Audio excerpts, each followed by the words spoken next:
This is Phantom Electric Ghost, and we're live on the air with Rachel Varitimos. And I want to welcome you to the Phantom Electric Ghost podcast. How you doing tonight? Thank you for having me. I'm doing so well. I'm excited to be here. I want to let people know we do have your hyperlink there, but it's a little detailed, so I'm not going to actually, relay every little bit of it. But that will be clickable for those of you that watch the podcast or look at it after. We're live on Facebook, YouTube, and Twitch right now. So in those podcast descriptions, you'll be able to click on that. Also, let people know that scrolling below is a Newsly coupon. We are a featured podcast on that podcast platform. If you use coupon code GHOST, you can check that out for free for a month. But again, thank you for being on the podcast tonight. We always ask anybody who's on the show a couple questions before we dive into their story. We always ask, like, what motivates you and why do you do what you Hmm. What motivates me is passion. I really follow passion. And why I do what I do is I have found that when you follow passion, you gain a lot of power and that you really have the capacity to become anything you want in this lifetime and even surprise yourself, which is why I love astrology. I'm really passionate about astrology, and I have used astrology to like transform my life again and again and again, and I've helped other people do it too. And so I truly believe anything anyone's passionate about is a form, it's something that can allow them to transform their life. So I really believe passion transforms your life. do? I think that's an awesome thing to actually, be what you're passionate about. Being a musician, I'm passionate about music, and I never stopped. I was 17 years old, got into, clarinet. Now I'm a keyboardist, I'm a synthesist. And a lot of my friends who were 17, they stopped by the time they were 22 or 23 if it wasn't really doing maybe their short-term goal of being big. But I just like playing. I like playing my piano. So I, I, Mm-hmm. I found a way to just keep on doing it. And it brought me into this podcasting. So it's like you never know where something you're passionate about leads to because you get connections. But it's the whole idea of an evolutionary astrologer. Can you kind of talk about what's an evolutionary astrologer? Yeah, so I believe that astrology can help us evolve and transform our life. And so an evolutionary astrologer, they use a certain part of your birth chart. So there's so many different aspects to someone's birth chart. You're so much more than just your sun sign, which is why I was even talking to you before this podcast. And I was like, you're so passionate. You have to have Leo in there, and why I needed to look up your birth chart. And you did have Leo in there. Um, but basically, there's this aspect of your birth chart that it's called your south node and your north node. It's your nodes. And if an astrologer bases their readings and a lot of how they do their energy forecasts on their nodes, they can call themselves an evolutionary astrologer. So the south node in your birth chart represents your early childhood, or if you're more spiritual, can represent past lives, many lifetimes you've lived, and it represents an area of your life in which you've mastered. It's actually gifts that you've come into this world with. But because you've mastered it, because it's your gifts, it's also your comfort zone, and you've gotten wounded there. Anytime we overdo anything, we can get wounded. So imagine if you spent too much time like playing the clarinet, like you just continued. Did you say the clarinet was the first thing you played? Yeah. Yeah. Imagine if you just continued to play the clarinet forever and you like overdid it. And then you like decide to like get really extreme with the clarinet. And then maybe you injured yourself because you were just going like too deep into the clarinet. It's like the clarinet was like, dude, you got it. You don't need to, you don't need to I over. gotta go that far. Yeah. So the south node is really cool because it tells you your gifts, it tells you your comfort zone, it tells you what you're good at. And then the evolutionary part is I also look at the north node. So the north node in someone's birth chart it's an area of their life that's new for them. They've never done it before. And it's typically the exact opposite energy as your south node. So your south node gifts that you came in with are opposite of what your north node is about. So I don't know what the opposite of playing the clarinet would be, but maybe. Well, it's a wind instrument. I went to like a piano, and wind instrument is more like a concert instrument. And Okay. a piano or synth is a writing instrument within music. Like a guitar is a writing instrument. So you can write a song for an entire band on a guitar or a piano. It's harder to do that on a clarinet. It's part of like a concert ensemble, part of an orchestra. Great example. So if you're really good at the more written, I'm not good at the terminology, but the what you're talking about, like the wind instrument versus the more written instrument. Yeah. If you're used to one way of doing an instrument, if you go into a new way of doing an instrument, it's going to feel awkward. It's going to be new for you. And so your north node in this lifetime, it's a new energy, but it's also your north star. And the more you work to embody that energy and go after that energy, the more everything else in your life works out, and the more you evolve, evolutionary astrologer, the more you grow, the more all the lessons that your chart is trying to teach you kind of resolve and work out. But the thing about the north node is we become obsessed with going after this north node part of our chart, because it's like we want to do it, we've never done it. It's like a baby wanting to walk, you know? Hmm. When a baby wants to walk, they take stages. They're obsessive about it. They're trying to crawl, they're trying to get up, they fall, they cry, then they get up again, and then they fall, they cry, and it's this constant cycle until they can walk. And so typically in someone's lifetime, they don't start to walk in that area of life until they're 36. Wow. So Yeah. yeah, and so and usually that time frame 36 to 38 is a more challenging time for people, because they're going back to their past life, and they're almost being given a chance to align with that north node in a new way, but they're having to overcome all of these challenges that they haven't learned yet. And so yeah, that's what your north node is about. That's why it's called an evolutionary astrologer. And the thing is the more you embody it, the more your gifts from the south node come out. So really in this lifetime, you're meant to do less, stay less in your comfort zone. So you can tell you're in your comfort zone if you're doing more of your south node and the energy and the like practical steps that brings. And then you know that you're evolving and growing when you're doing things in alignment with that north node, but you're meant to bring the gifts in from your south node. You're not supposed to make it go away completely. Like Oh, those, you have to have a balance. Well, it's like everything is like I'm a Buddhist, so it is about balance in yeah. terms of yeah, a lot of what you deal like, as an artist, David Bowie always talked about this idea that he was asked in an interview, he's like, why are you always changing? And he said, well, I like to tread water. He's like, what do you mean? He's like, I like to tread water as an artist. I'll go somewhere where I'm not the best. I'm going Mm-hmm. to hang around with people who are better than me. Like he actually worked on a Young American song. He worked with Luther Vandross that had a better technical voice than his. He Mm-hmm. worked with Brian Eno, who was a better producer than he was. Right? He worked with like Lou Reed, who actually was a better lyricist than he was. He worked with Mm-hmm. Stevie Ray Vaughan, who was a better than he was. So he was willing to go put himself in places with people that had abilities that he wasn't like intimidated. He actually wanted to push himself or stretch into areas or genres that he wasn't the best in, which Yeah, I he wanted to kind of evolve. Yeah, so kind I of bet exactly. I bet you him stretching in that way was doing part of his north node. People, when they stretch themselves and tend to go after certain things, I find that they are embodying their north node without even trying. And now I'm curious about what his birth chart is. So I'll look that up after the show.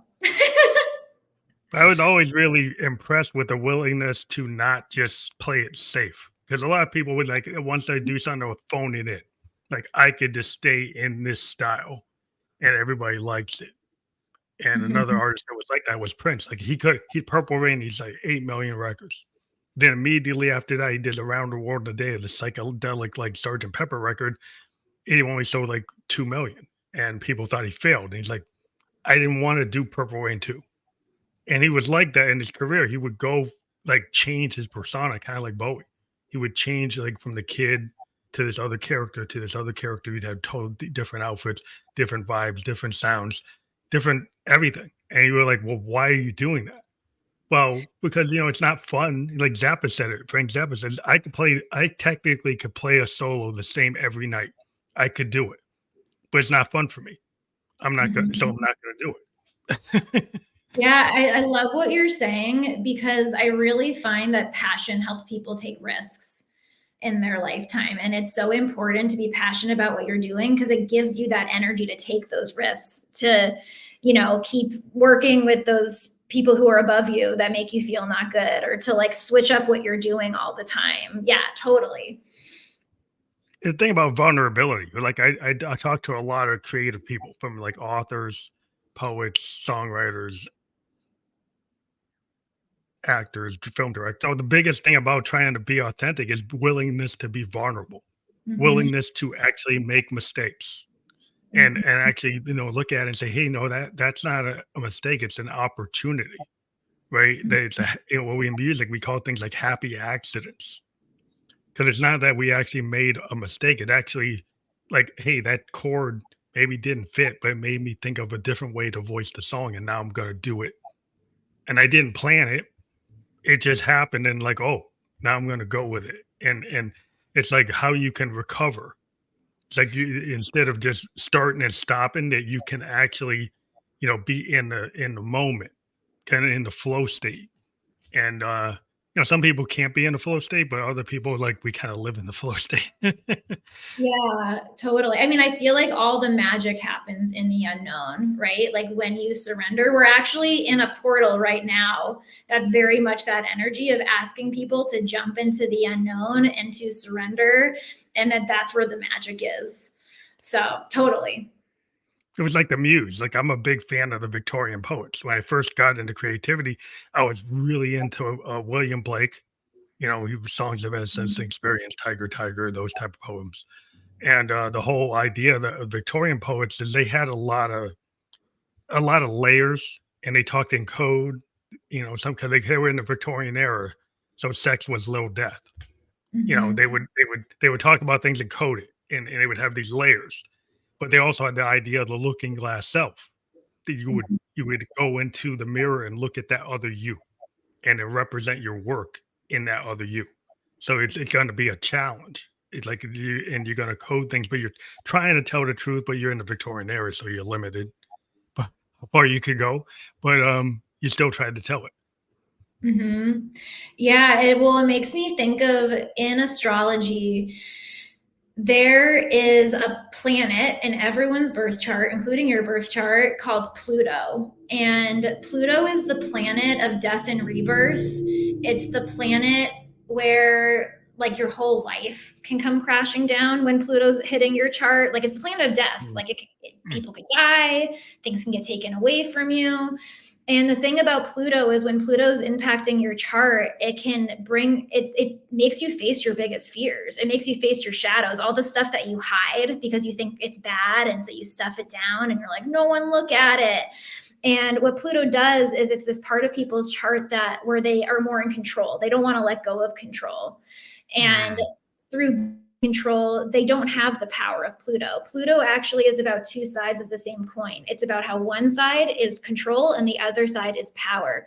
And the way you get to power with Pluto is through vulnerability, Mm. speaking your truth. It's like speaking the things that you're most afraid of out in the Yeah, open, being vulnerable about it.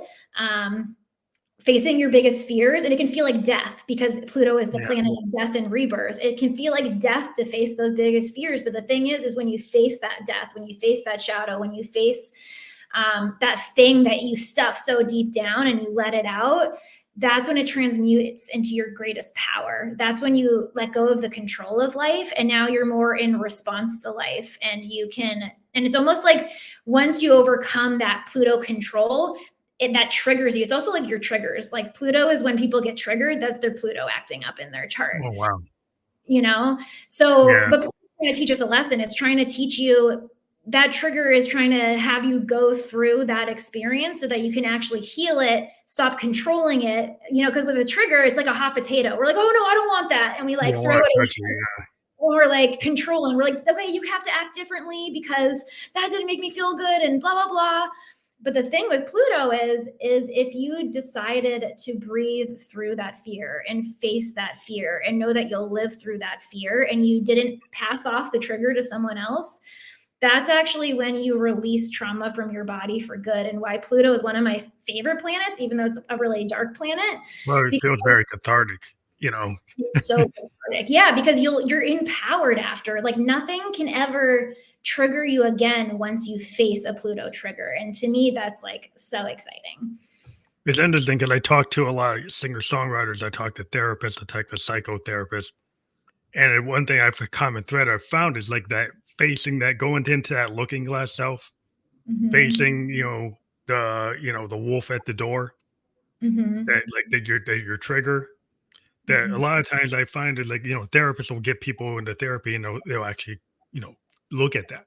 But, a lot of creative people, writers, artists, they dive into that to grab that thing that hurt them and turn it into art. The Mm-hmm. things that affect them, and then they can learn how to process it, and it's very cathartic because you go through it and you face it, and then you sometimes you put other names on it, or you put layers on it. It's not you like it's you, but you create a character, but it's not you, and then but you still tell the story of going through it. And then Mm-hmm. people find it relatable, and there's like that's why the singer-songwriters of the '70s, and people were so like, "Oh, wow, these people are actually telling their story. They're talking about their pain." Like James Taylor, I've seen Fire, I've seen Rain. People really into that period because it's like, "Oh, I'm not just singing a song about how much that doggy is in the window. I'm actually talking about my life. I'm talking Mm-hmm. about my life actually can be important enough to be in a song that's relatable and actually goes through like the dark, night of the soul." Like what an author does is what these songwriters started doing what like authors do. I was always drawn to that. It's like, wow, you can be like Dylan, you can be Neil Young, you can be Joni Mitchell. You can actually dive into things and tell stories and actually relate and make people feel something. It's insane to me how many different art forms there are to transmute that type of darkness into light. And even like back to the astrology, because that's what I know. I wish I knew more about music, but you've been teaching me a lot about music, and I think this is so cool. So, what's cool about that is I also use astrology in the same way and with people I work with, but specifically in my own life. If me and my boyfriend are in a really big fight, for example, like a relational fight, and it's that same fight, when you have that like similar fight with your partner Mhm. over the course of the years, and you're just like, when will this fight resolve? The same fight every time. It's the same argument. Yeah, exactly. And so the way I've used astrology and Pluto, for example, is one time me and my boyfriend were in this fight and it wasn't resolving, and it ended up in like a door slamming, him going into his office, me going to my office, and me just like clicking on my computer out of like seeing red, when you're just in that state of like, Mhm. "Arr." Yeah. And I know it happens. And so I decided to check the astrology and see what was going on in the sky, because that's how I like to use astrology, is to see how can I use this to learn a lesson in what's going on right now? Like, what am I meant to learn? What's going on in the sky? Because I really look at astrology as energetic currents in the sky, just like the ocean, like sometimes there's a Mhm. riptide, and so you don't want to go in the ocean. Sometimes the ocean's really calm, but it's an energetic current like that with limitless possibilities. And so that one time when my boyfriend and I were in a fight and I looked at the astrology, I saw Pluto, the planet we're talking about, was making an aspect, which is basically like saying it's having a conversation with the moon, and the moon represents our emotions. Mm. And represents like what we need to find emotional stability and feel safe and all of those things. And because I saw there was a Pluto aspect in the sky at that time, and I knew I could have the opportunity to transmute this like fight finally, and it could be finally be done if I went back in there and faced it. It gave me the strength to go back in there and face it.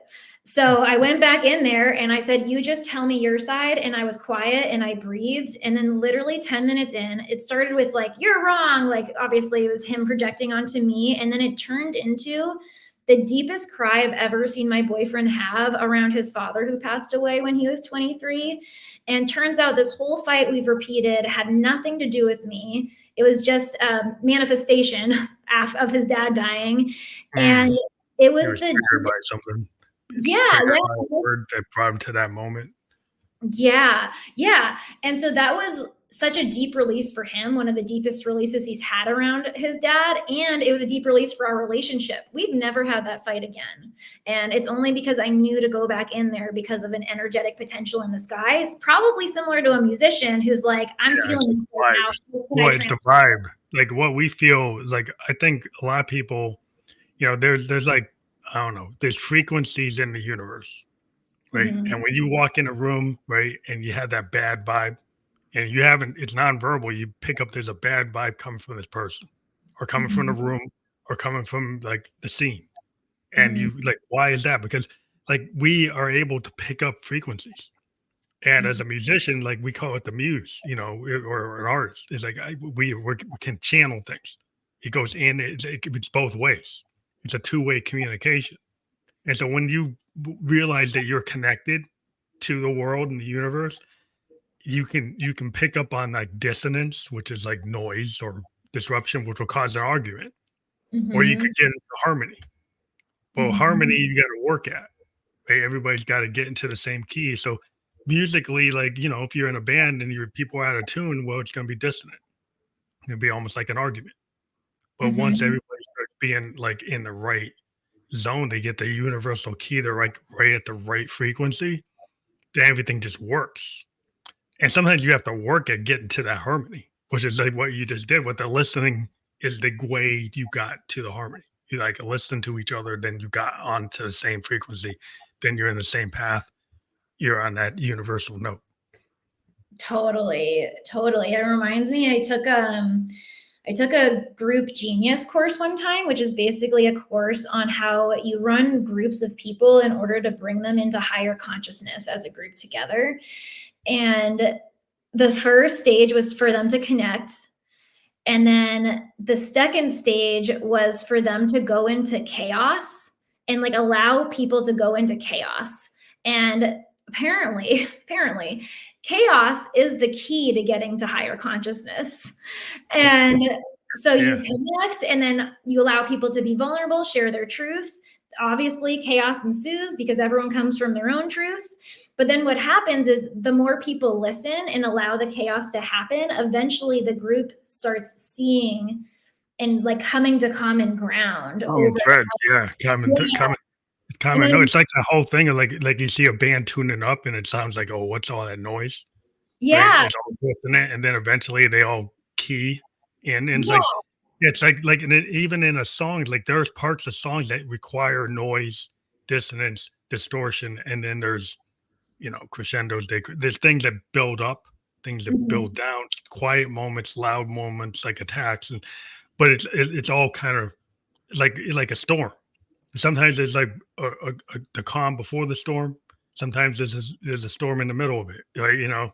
Or at the end of it, you never know what's going to happen. But like it's part of the whole thing. Is like sometimes it's not all going to be harmony. Sometimes the distortion and the dissonance and the noise has to be there for it to be the whole thing. You know, Totally. There's beauty in the mess. There's beauty in the chaos. yeah, you can't get to it. You can't get to it until it's like a rough sketch. It's like that's what happens. It's like you have to start it, and when you start it, it's probably not going to be aligned. And Mm-hmm. that's what people, the problem is like people want perfection in Mm-hmm. their relationships at the microcosm and the macrocosm. People want things to be ideal, but then Mm-hmm. they're not living with what is actually happening at that moment. They're projecting the next moment. Well, you probably have to go through your moment, that moment before you get to the next moment. But we're so trying to project to the next moment that we don't actually like live and understand the moment we're in. 1,000%. Like if you want to, that's what part of that evolutionary astrologer and that the child trying to walk analogy I gave, right? Like the child keeps falling. Like falling is a part of the process. I'm sure for you and musicians, like it's the same thing. Like you suck, then you get better, then you Yeah. suck more, then you get better, and it's the same thing. But it's like practice. It's like what people forget. You think about an athlete, right? They sit there doing 1,000 hours to trying to get that 3-point shot to its muscle memory. Musician Mhm. does the same thing. You play that bass so you don't have to even look at it. Play guitar so you don't have to play the piano. You don't have to even look at it. You know the chords. You don't have to even know where you are. You just know where you are.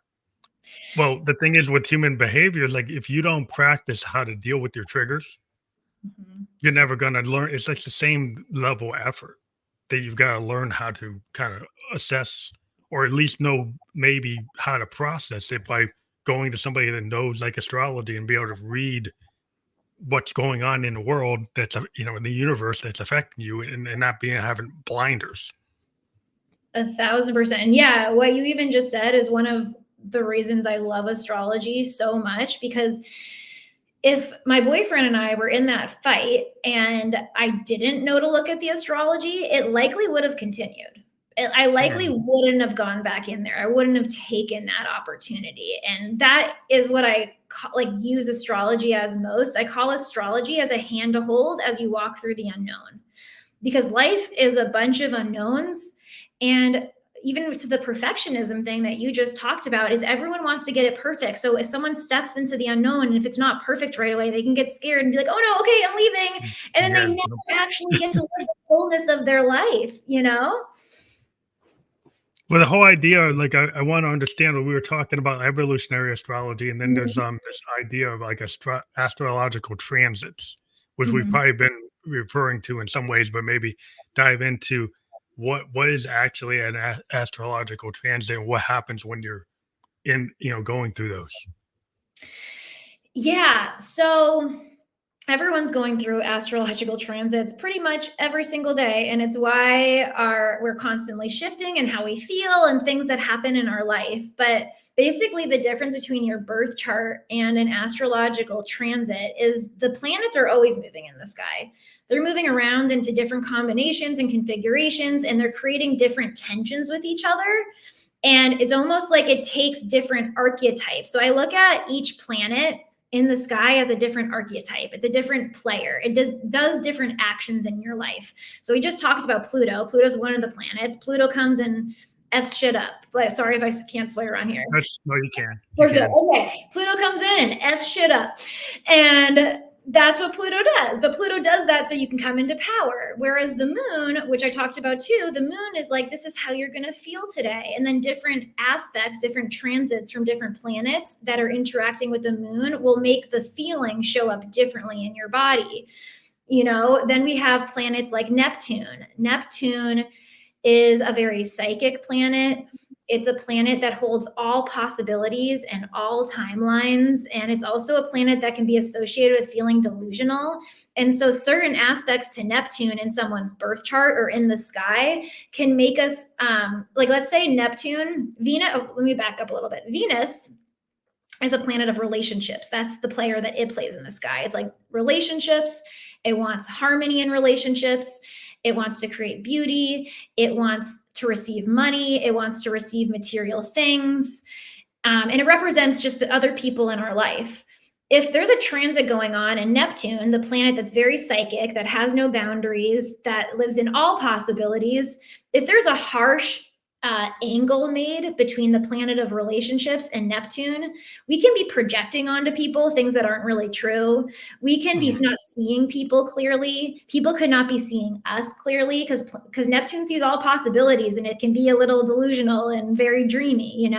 Whereas Mhm. if Neptune, a transit in the sky, is making a harmonious aspect to Venus, like it's in a good, nice flowing angle, then we could have Neptune's also the planet of unconditional love. We could have very loving, like high vibrational conversations with friends, and our relationships can be going really smoothly. And so it's all about the fact that there's different planets in the sky that are moving all the time, that are There's like all different players in your life that are causing different combinations of things to happen. And then they also move through different signs. So this is where it gets a little bit more complicated, but we all know there's 12 zodiac signs, right? Like you're a Mhm. Virgo, I'm Yeah. a Taurus. We're both earth signs actually. But there's 12 signs. There's Aries, there's Taurus, Gemini, Cancer, Leo, Virgo, Libra, Scorpio, Sagittarius, Capricorn, Aquarius, and Pisces. These are 12 different archetypes. So before we got on this call, and I said, you seem to have a lot of passion. You have to have Leo in there. That's an archetype, right? Like I can actually, it made me really psychic to learn astrology because now I can pick up on the archetypes in people and be like, I think that's in your chart. And that's why I'm always curious to look it up. But basically, the zodiac signs are personalities of the planets. So you knew your sun sign. Your sun is your purpose. It's your life force energy. It's the core of who you are. It is your success. It's your vitality. It's your authority. If your sun is in Virgo, then the core of who you are is more Virgoan. You're going to be a little bit more perfectionistic. You're going to be a little bit more rigid, want to have certain schedule, want to have things timed out, want to improve things and get into the detail of things. And that's like the core of who you are. So like the sun is like the player, right? It represents a player in you, which is the core of who you are. But then Virgo's the personality. And so as these transits are going on, I know this is getting a little complicated. Hopefully you're following. Hopefully everyone's following. As the planets are moving around in the sky, they go into different signs, which gives them a different personality. So if, Neptune is in the personality of Pisces, like it is right now, it's going to take on more of that Pisces personality, which Neptune rules Pisces. So they're pretty much the same energy.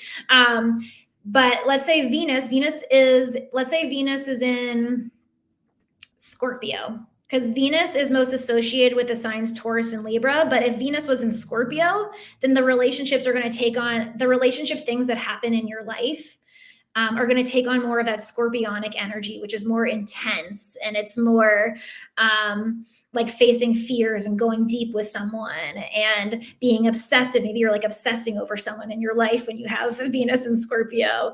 Maybe you wanted to control someone in your life because Scorpio can be a little controlling sometimes.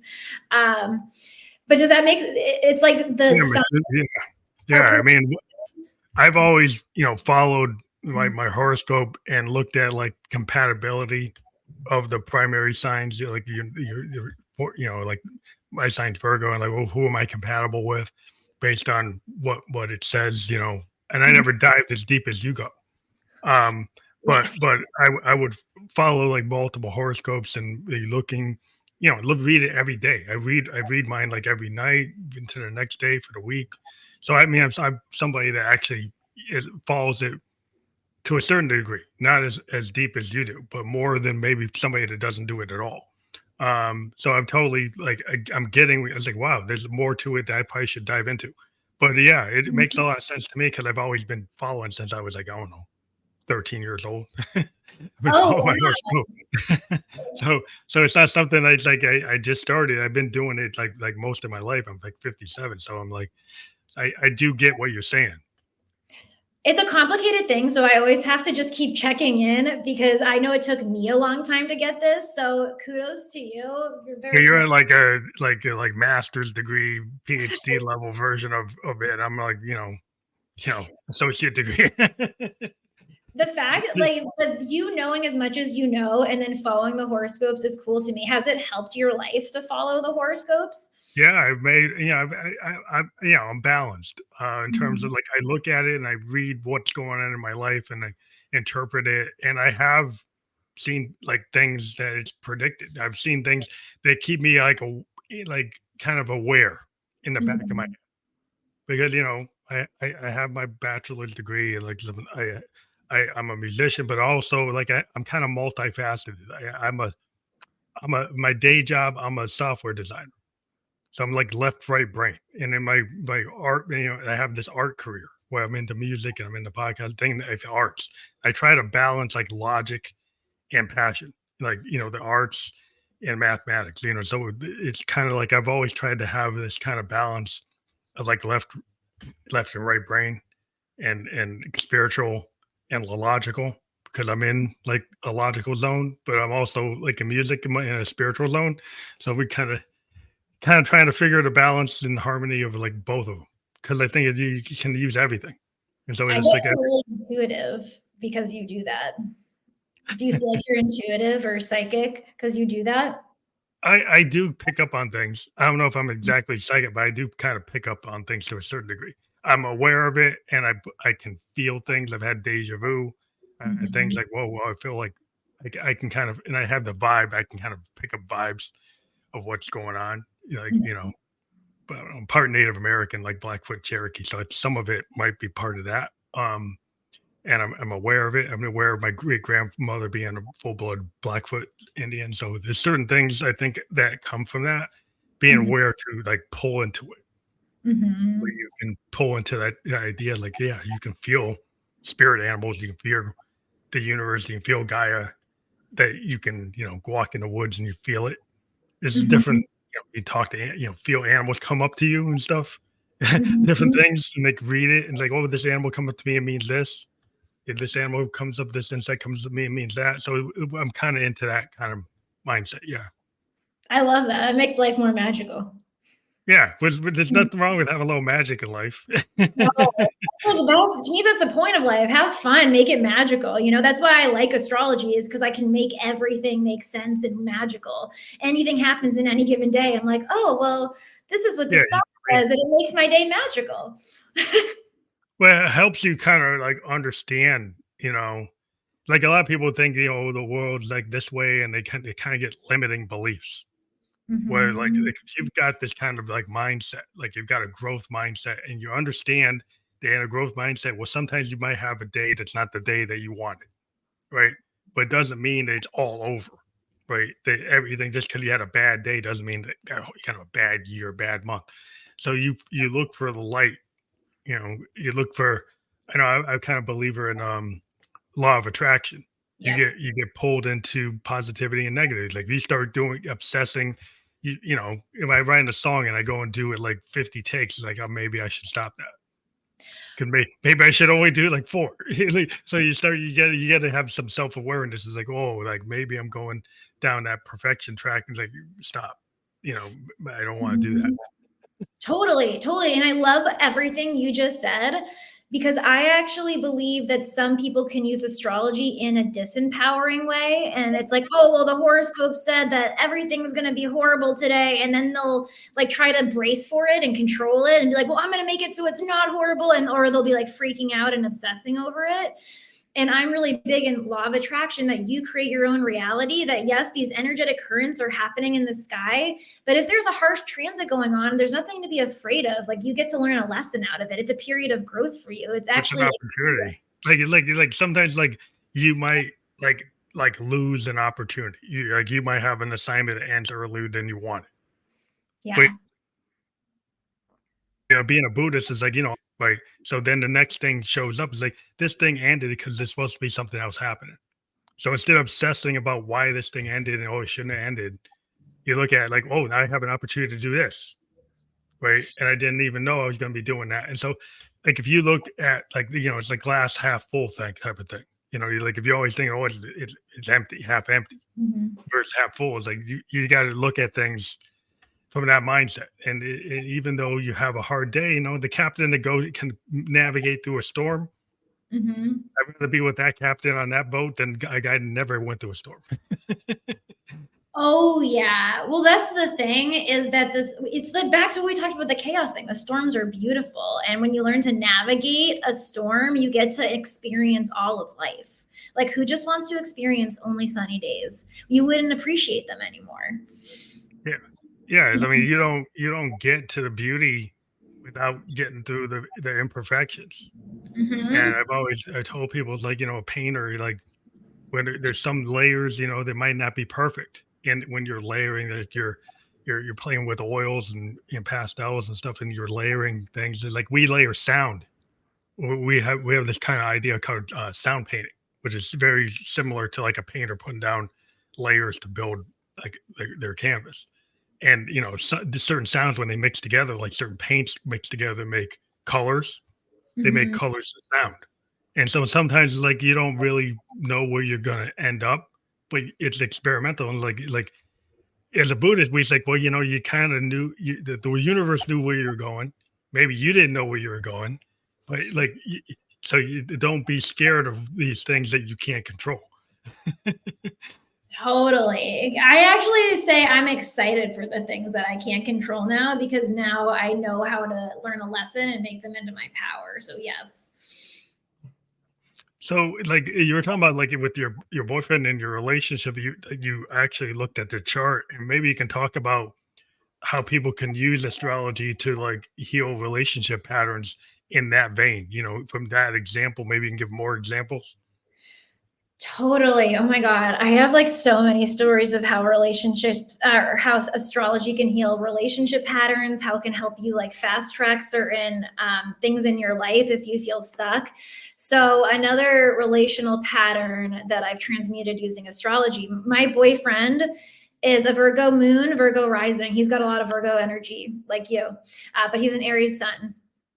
And one thing about me is I don't like to take help from the people closest to me all the time. It's just a thing growing up. I was like, well, you're too close to me. I want to ask someone who's not close to me because we're too similar or something. And so I don't want what you have to say.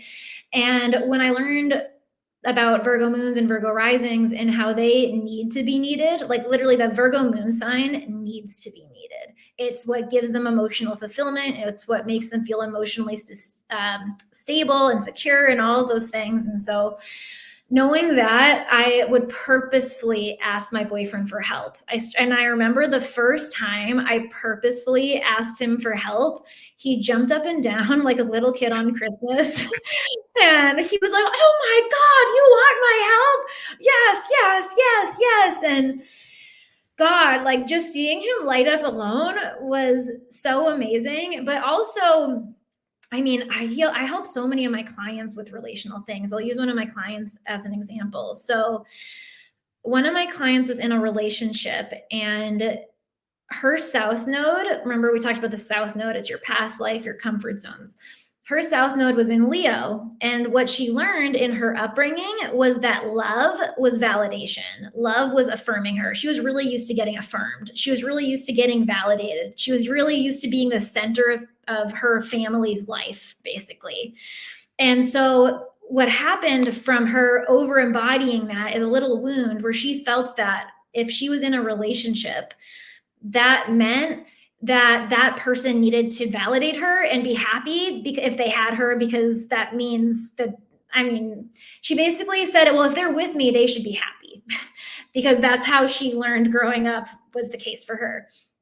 And she'd run into this relationship issue, and we were coaching one day, and she was in a huge argument with her partner. Her partner came to her, and her partner was feeling really depressed, and he was just pouring his heart out to her. And what she said back to him was, well, shouldn't you be happy? You're in a relationship with me. And she ended up getting really offended. And it started a huge fight because obviously he didn't feel validated or seen or heard. He's just trying to express how he feels. And then she actually didn't feel validated or seen or heard because this is how she knew relationships to be. And it wasn't going that way. And so she thought, oh my, and this was a pattern in her life. This wasn't the first relationship this happened in. And so I showed her in her chart how that's coming from her south node, which she's meant to leave behind some of that wounding that she had. And she had other aspects going on, which kind of pulled in the whole story that it was related with her dad and her grandfather. So it gave her very specific clarity. And I said, you're a North Star in this lifetime. Your North Node is to transcend your ego, to not need validation, and to be more detached in relationships, to just be there for humanity, wanting to be there for people without needing validation. And it's out of your comfort zone. It's new for you. And like, what do you think about that? And it was really painful for her to hear because anytime your ego gets bruised in that way, it's not easy. But because she saw it playing out in her chart, it allowed her to accept it. It was different than me just telling her. I could have been her coach just telling her, but there's something when it's laid out, like, and it describes your exact situation in your birth chart that makes you believe it more. And so better buy-in, the people are going to really, when they see it. Yeah, like that. Yeah, better buy-in, totally. And so she went back to that relationship and she like swallowed her pride, she breathed, and she ended up mending it and told him she was vulnerable, said, this is where I'm coming from. I didn't mean to come off this way. I learned this from my upbringing, and now I'm realizing this was a wound of mine, and actually I do want to be here for you. And that was the thing is when you have to feel that type of thing, that's actually trauma healing in itself. Yeah. Because that's your process your trauma. I mean, sometimes you need to do that with the people around you, right? And mean, there's work you have to do by yourself, but there's work you have to do with the relationships, right? And Yeah. I think it's like you said we've been talking about the vulnerability like stops people because then they don't feel safe. So even though with their partner, they might not feel safe enough to tell them that truth, right? Yeah. They might be scared of what's going to happen if they say that, right? Yeah. So and that's actually exactly what they need to say. And, but it's, like, hard to get to that point where you feel you can do that if you haven't been doing that most of your life. Yeah, so she did it, and that was she said that was hard. She said, "This is one of the most painful periods of my life," but she learned then she never acted in that way again. And she actually came to realize that it wasn't that she actually felt more lovable after that too. Because imagine how much more lovable you'll feel if you don't need validation to feel love, you know? Mhm, So that was deeply healing for their relationship. And that pattern continued where she started taking more of that responsibility every time she noticed she was acting from her ego in like different circumstances too. So, yeah, that's another example. I also wanted to give an example when it comes like out of a relationship, when it comes to like getting unstuck in your life, because mhm, to me, astrology I already said this, but astrology helps you jump into the unknown. It helps you make those big leaps that are really scary that you want to do, but most people won't end up doing because the fear will hold them back. Um, so I have a bunch of examples, but maybe I'll tell an example of when I decided to host my first retreat. I had been attending a lot of retreats one year. I loved the retreats. I wanted to host my own retreat, but at the time I didn't have a business and I didn't have any clients and I really had no business hosting retreats. I had just been to a bunch. Like, who was I to host a retreat? mhm, And this was, yeah, right. And so this was around the time I got my first birth chart reading. This is before I was like into astrology, but I wasn't an astrologer yet. This is like back in the day. And she told me about my South Node. And she said, "Oh, in your past life," she basically described that I was a person who seemed like I hosted retreats, or that I at least set up a bunch of things similar to retreats, the way she described it. And so when she said that, I was like, "Oh my God." So you're saying I've done this before? And she said nothing about retreats. I was taking this in my mind and making my own conclusions out of it. But I basically took that confidence to mean that I could host a retreat. And so using law of attraction, because I always use law of attraction with astrology, I was actually at my mentor at the house at the Times house. He's a coach, and he had a bunch of other coaches there too. So it's kind of like at a coach party. I don't know. And he told me to write about my first retreat as if it had already happened a year ago. And so I did. I wrote about it. I got so excited. I ended up reading that manifestation to every single person at that house, like 20 different people. And by the end of it, I thought to myself, I am hosting this retreat. And it's all because of that birth chart reading and now this writing, and it's happening. I went home and I didn't have a credit card at the time. I actually asked my mom if I could borrow her credit card. She said yes. She's the best mom in the world. She let me put my first retreat house on her credit card.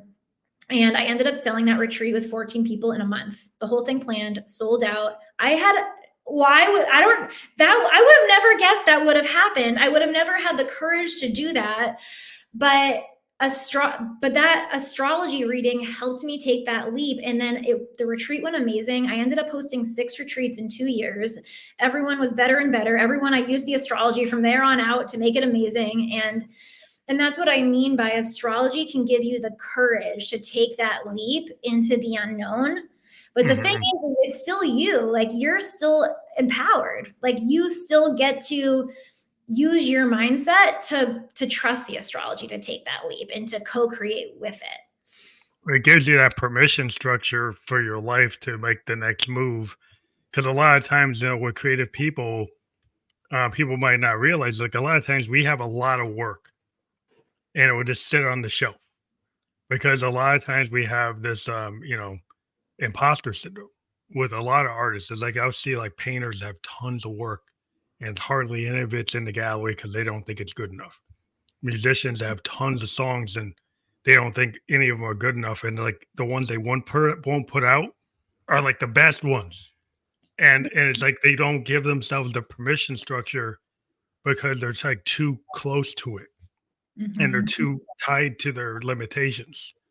And you really have to find some way, like, and what you're saying with astrology, if you could get to somebody who's doing what you're doing, they gotta get people to lean into it, to actually give themselves like, oh, you can do that because you could read and then reinforce that. Oh, when they see it, like they see an affirmation in astrology that matches what they want to do, Mhm. and they'll be more likely to do it. And sometimes people need a push one way or the other. Yeah, yeah, and that's been the cornerstone of my business is I just write permission slips. I literally just write permission slips for people and people will take them. I've actually most people I write permission slips for take them and then they come back 6 months later and they're like, this is what I did since this and this happened and this happened. And I mean, you get the few who don't take it, but I was even just in a psychic development course because I wanted to like up my astrology game with being able to tap into my psychic senses more too. And it was really cool because in the beginning, she said the first rule to opening up your psychic gifts is permission. Mhm. Permission is literally the first thing for anything. And that's like the cornerstone of you create your own reality. It starts with permission. Well, I think a lot of people don't go into their psychic, because they might have been taught certain practices from a spiritual point of view that kind of did not lean into that, right? So if you Mhm. were told that that's foo-foo, or you're told that that's not part of what we believe, then you'll think there's some kind of shame in doing it, Mhm. or it's foo-foo, or it's like it's not something you should do. So I think a lot of people limit what they can do, but like in my case, because I had a background of being part, Native American, where that is part of our culture, is to have lean into the spiritual, lean into that. That is, there's nothing wrong with that because that is who we are. So Mhm. that gave me a permission structure. Though I did have people in my family that kind of poo pooed that, or we're not as proud of being that. That it's like, well, the church says you shouldn't get into that. So like if they got too into the church, they would not accept what my great grandmother was talking about. But because they was like, well, that's not what my preacher says. So then there's like they hit a wall. It's like they got one thing saying this and one thing saying that. Totally. It's the same reason too why people stay in jobs that they don't like or, even choose college majors that aren't in alignment with them is people feel more safe doing something usually if someone else confirms it. And that's actually the thing that holds a lot of people back. That's actually a major transit we are in for the collective right now. Speaking of transits, the North Node. So just like you have a North Node and South Node in your birth chart, there is a North Node and South Node that's always transiting for the collective. Mhm. And so since July of 2023, the North Node, which is this obsessive point of gain in the collective, it's what the collective is all moving towards, was in Aries.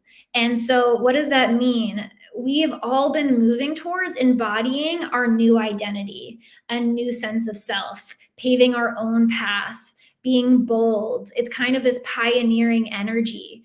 And on the South Node, what we've been releasing, because usually the South Node has to do with releasing, it's in Libra, which is releasing other people's opinions, what society says, what other people say you should do. And so we've been in this collective.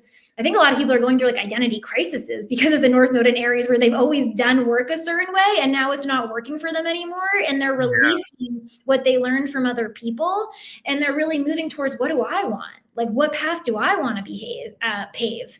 And it's so fascinating to me because you see these shifts in the collective. Like more and more people are wanting to do their own thing, have their own business, not work for someone, right? yeah. Um, That's and totally what's going on because like we're living in this age of like, the AI age, robotic age, automation age. So the age where you could just go into a cubicle and you're told what the assignment is, or you go into the factory and you just push the button on the assembly line and you don't really have to own it, right? You just go and do what they told you to do and you Mhm. get your paycheck. But then you're not the business owner. You didn't create it. It's not your idea. You're part of some machine. And now we're living in an age where people are being told, like, you know what, your biggest asset is you. It's your Mhm. secret sauce. It's your ideas. Then now you could have a 3D printer, you could have AI, you could have all this robotic. You could do something with one, two, three people that would take 100 people. So now you Mhm. could actually create your own thing, or you can Mhm. go create your own service. You be a therapist. You could be like, a shaman out there. You could go out and you can build your podcast, build a audience, just like a musician build an audience, being like the Beatles or something. You can create something. You go on Mhm. TikTok and you could create a following by being you. And so this way of like you are your resource. And that's like hard for people to get because it's like, well, I just want to fit into this other thing. But we're Mhm. in the age where like, well, that might not work anymore. You might need to kind of lean on you. Yeah, totally, totally. And I just want to say one thing on the technology age is Aquarius rules technology, that zodiac sign. And Pluto, right, is transformation and death and rebirth, and it's also power struggles. And Pluto is going to finally be fully in Aquarius in January, or in no, end of November, December. And we're going to start to see a technological revolution. And it's going to be a lot of people owning their power, their Pluto power, through owning their individuality, because Aquarius is about how your unique sauce is different from everyone else's.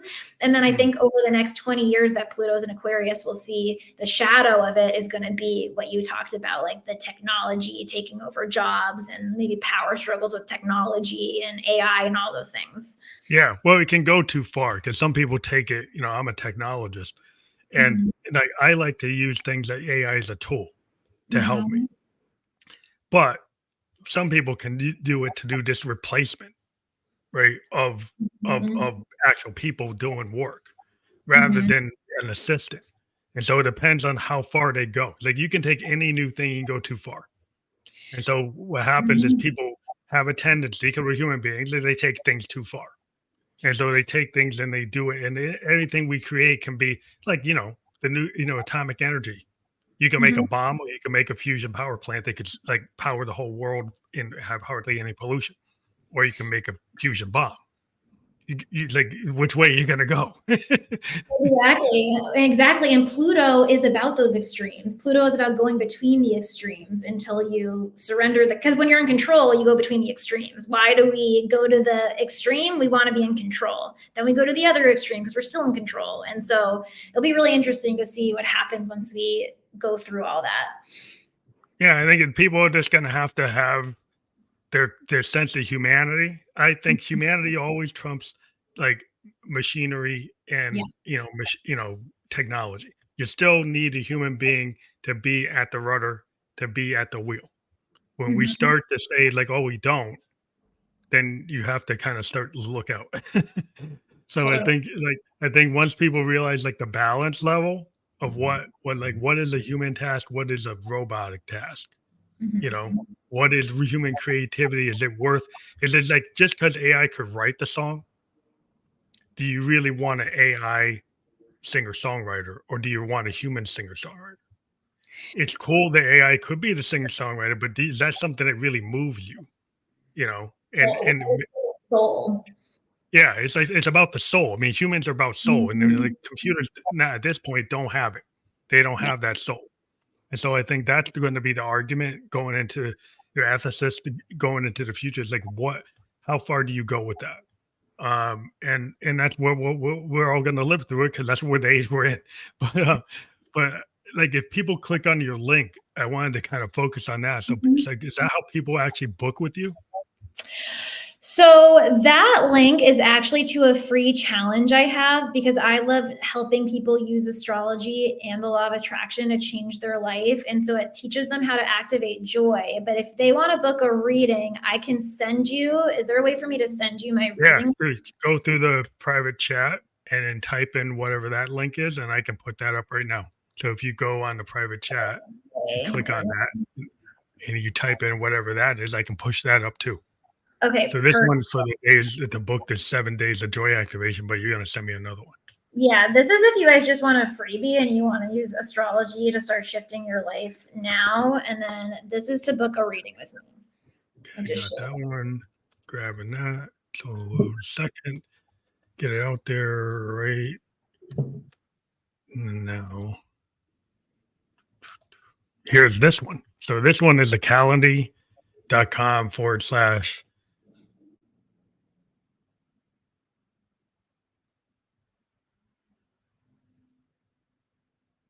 Available.